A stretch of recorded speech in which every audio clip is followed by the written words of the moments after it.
What is happening, everyone? Here's your boy Brad here. Welcome along to the Big Brad channel. And it is. Tomorrow is the day that Euro 2020 officially starts, and I cannot wait for it, honestly. Every year that a major international tournament kicks off, you've got to get excited. You've got to get excited, and that's more than I can say for my football club at the moment. I was told a few years ago, last summer, I think it was, or some summer transfer window or whatever, be excited. Does this face look like it's excited by Arsenal? No, not at the moment. And not even at all as well. But before I get into the whole Euro 2020 skip, I would like to touch on a bit of boxing. Bit of boxing news coming out. AJ and Alexander Usyk look like they're about to finalise their fight, which is obviously because the Fury AJ mega fight collapsed because Wilder came in and seized the opportunity to try and get a trilogy happening, and it is happening in July. So AJ is having to find a new opponent, and that mandatory challenger is the WBO mandatory, and that would be Alexander Usyk, and that looks like it has been confirmed for September, sometime in September, at the Tottenham Hotspur Stadium. Wow! Tottenham Hotspur Stadium getting a big boxing match. Might not be Wembley, but hey ho, it'll do, I guess. And also I would like to touch on the fight that took place the previous Saturday just gone. Yes, that will be Floyd Mayweather versus Logan Paul. Oh dear, oh sad, never mind. Move on. £16 pay-per-view were charging to watch an 8-round, 3-minute 8 rounds of basically a pantomime. That's all it was. It was a glorified pantomime. It was the greatest robbery since the Great Train Robbery itself. I mean, I have seen some BS in my time, but the highlights, I watched the highlights of the fight and I was like, what? And then people were posting online saying that he had him knocked out, and he did. He had him knocked out. He was stumbling, he was like this. He was like that. He was stumbling, and Mayweather held him up. He actually grabbed hold of him and held him upright. He was flopping all over the place like a fish out of water. He was out. He was knocked out. That right hook under the chin, it knocked Logan out. He was out. And loads of people have tried to come at me saying, yep, you're wrong, and this, that, and the other. But I've watched it back, and I saw it, the right hook under the chin. He was flopping around. He was like this. And he was out. He was literally like, and then the next minute, Mayweather just grabs him, holds him up, and it goes the 8 rounds. And in an exhibition fight, there is no judges, there is no winner, there is no loser. What is the point in it? It's a great robbery. And the pay-per-view revenue was skyrocketing because people wanted to buy this crap. I mean, oh dear, it was a glorified bank robbery.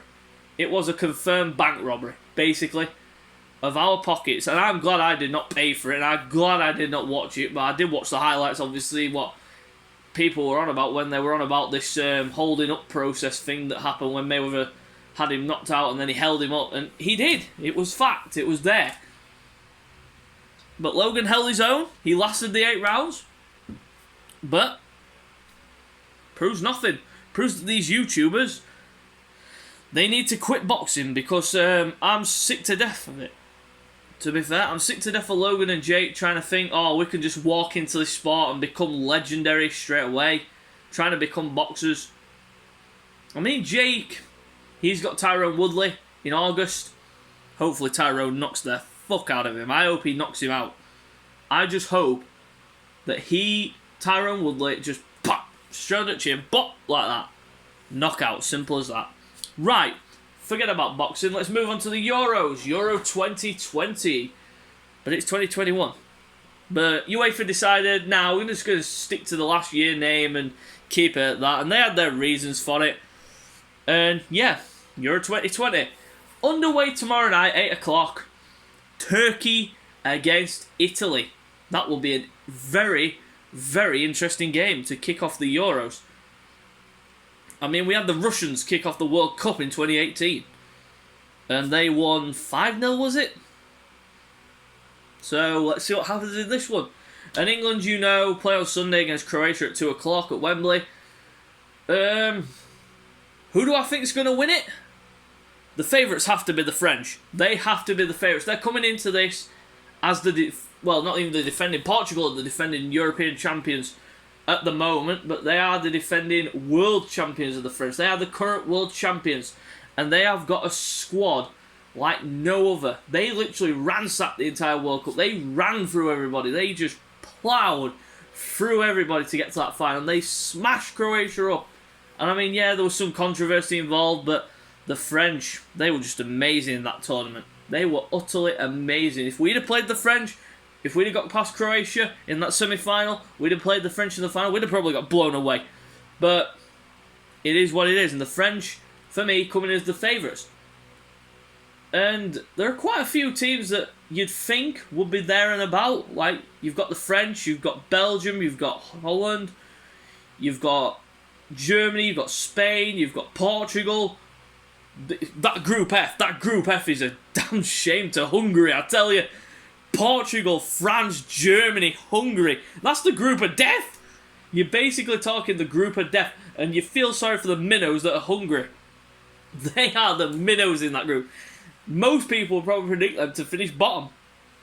And I mean, it'd be a complete fight out and a complete scrap out between France, Germany and Portugal for the top and second places. And obviously third obviously drops out. So one of them's got to miss out, and I cannot wait for it. Honest to God, I cannot wait. I mean, there's some teams in there that are, you know, like dark horses and such, like your Turkeys and your Italys. There are quite a few good teams there and about. I mean, Italy, they're a good team. They haven't lost a game since 2018, so they could have a good shout. Belgium, they're just blessed with talent, like your Hazards, like your Lukaku's, De Bruyne's, all those kind of caliber player. But the only problem that I see with Belgium is they've got an aging defence. They've got the likes of Vertonghen, Alderweireld, Van Malen, Denayer.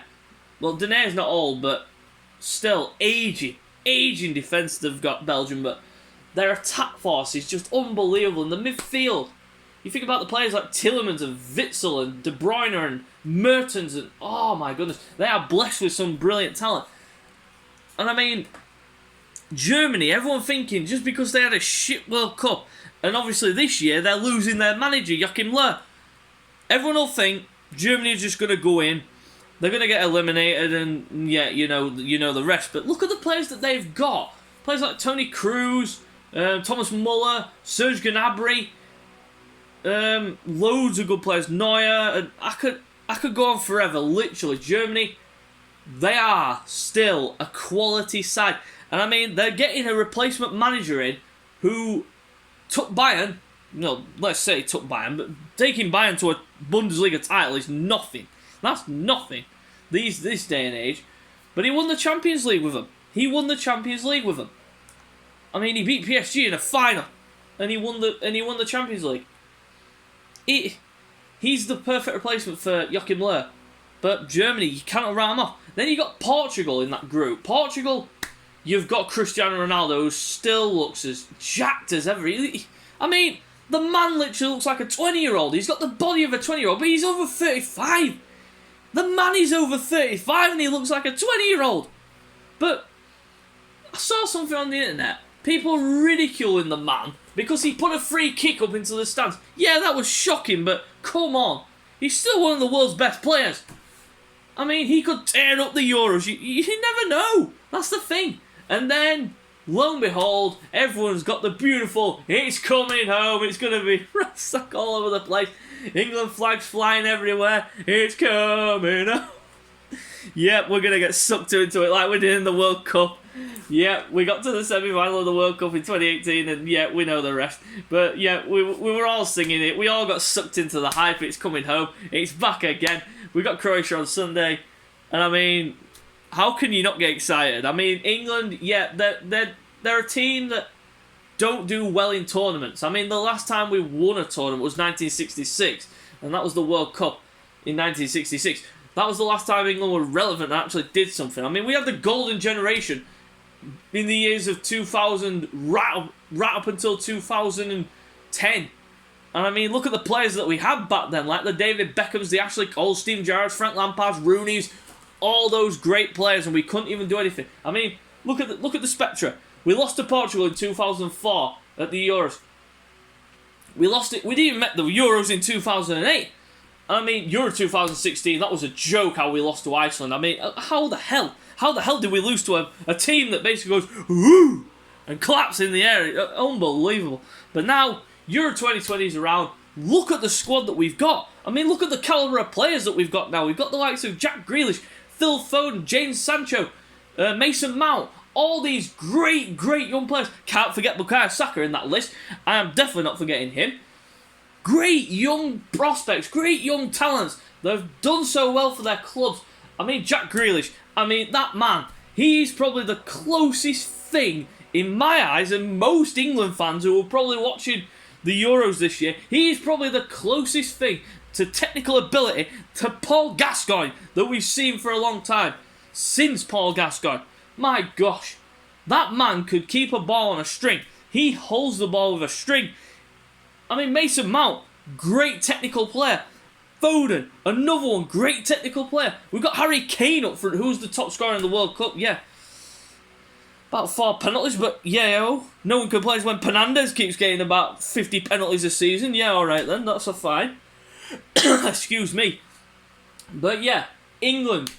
I think we've got a good chance, but I don't think we're going to win. I don't think we're going to get to the final. My bet is for England maybe to get to either the quarters or the semis. That'd be my guess. But for me, the team that I think is going to win... Fucking hell. How do you pick a winner out of all the teams that I've named? I mean, he's dropping France, Belgium, Portugal, Germany, Spain, Italy. I mean, England themselves. Some great teams. Outsiders like Turkey, Holland. God, the list is endless. I mean, it's amazing, isn't it? But my pick to win it all is Le Bleu. I'm going to go France. I think they're going to do what Spain did in 2010 and 2012, win both the World Cup and Euros back to back. Because look at the team that they've got. Players like Mbappe, Griezmann, Kante, Varane. Sensational players. I mean, you shouldn't discount any of the other big teams in the Euros. But for me, I think Les Bleus are the odds-on favourites to win it. And I think they will win it. But that's my opinion. Like to know your opinions. Send your comments down below. And subscribe to the channel if you're new for more European football content. I'll be doing reaction videos after the England games.